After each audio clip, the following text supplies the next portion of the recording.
So let's just get right into it. When you think about your career, there's always this pull between two different ideas, right? On one side, you've got this noble pursuit of experience, of learning, of getting that fancy job title. But on the other side, well, there's the cold, hard cash, the paycheck.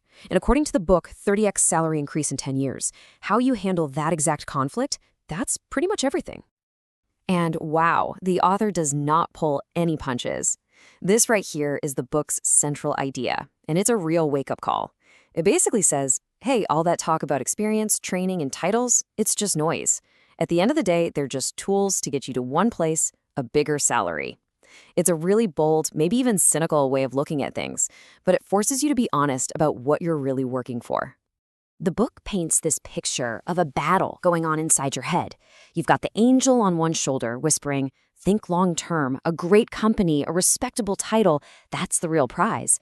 But then you've got the devil on the other shoulder who just laughs and says, are you kidding? You can't pay your rent with a title. The only thing that matters is the money. This little debate is playing out all the time. So let's see what happens when it hits the real world. Okay, our first story is a perfect example of this. Let's meet Michelle, or Mealy. She's a total rock star at this big multinational firm, ENP. She's smart, she's driven, and she's about to get a PhD in office politics, courtesy of her boss, the finance director, Lisa. So Lisa sees Michelle's ambition and dangles this incredible carrot in front of her. She says, listen, build our new cost accounting department from nothing, and that manager job is all yours. So Michelle goes all in. She works crazy hours, builds the team, sets up all the systems. She absolutely crushes it. And then, right when she's expecting her reward, Lisa brings in someone from the outside to be her new manager. Just like that. The promise was never in writing, and now, poof, it's gone. There's actually a name for what just happened to Michelle. It's a bit of workplace slang called hua bin, and it literally means to draw a pie. Think about it. It's the art of describing this amazing, delicious pie. You can almost smell it, but it's just a drawing. You can never actually eat it. And it's one of the oldest and most effective tricks in the manager's playbook. You'd think after getting the rug pulled out from under her on that promotion, things couldn't get much worse for Michelle, right? Well, you'd be wrong, because her annual performance review was just around the corner, and Lisa wasn't done with her yet. So check this out. For 2 years running, Michelle gets rated excellent. She's a star performer. But in her third year, the very year she took on way more responsibility and built an entire department from the ground up, her rating suddenly drops to successful. So let me get this straight. She does more work, creates more value, and gets a worse review? How does that even make sense? And here comes the masterclass in corporate spin. Lisa's explanation is just perfect, and it's impossible to argue with.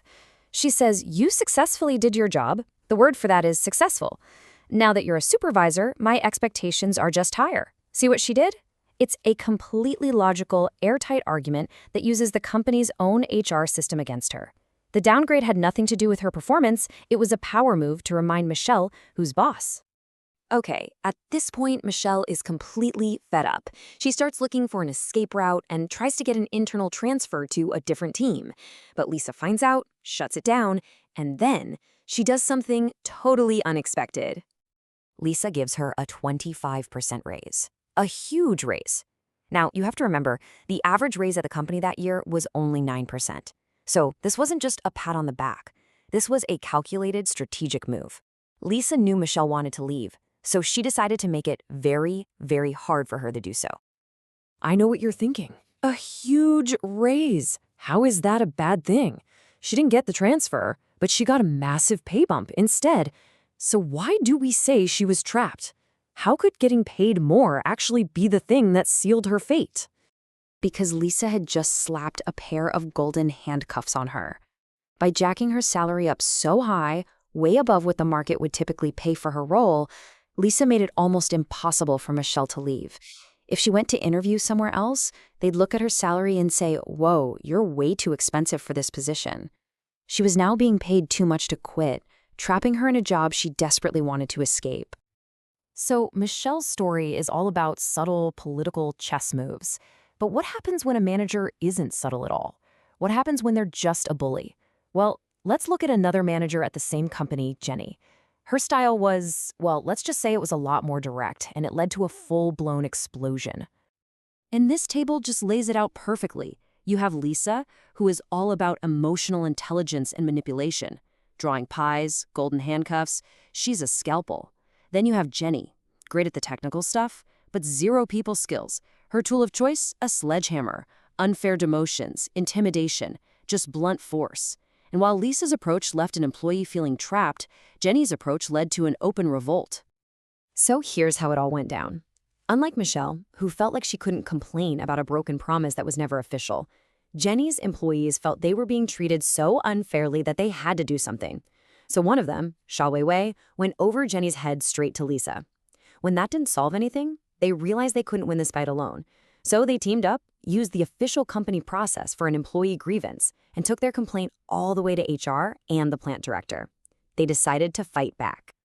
All right, so we've got these two very different stories. One is about quiet manipulation, the other is about an open rebellion.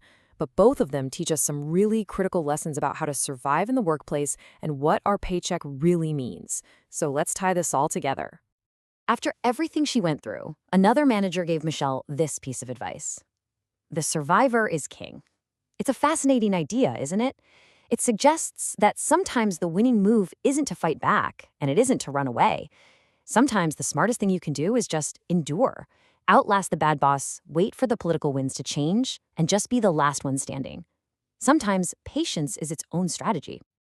And that really brings us to the final and maybe most important question you need to ask yourself. Take a hard look at your own salary. Is that number a reward for the value you create? Is it a fair exchange for your skills and your hard work? Or is it something else? Is it just the price your company pays to keep you from leaving? The price for your silence, your compliance, your unhappiness? The answer to that question really does change everything.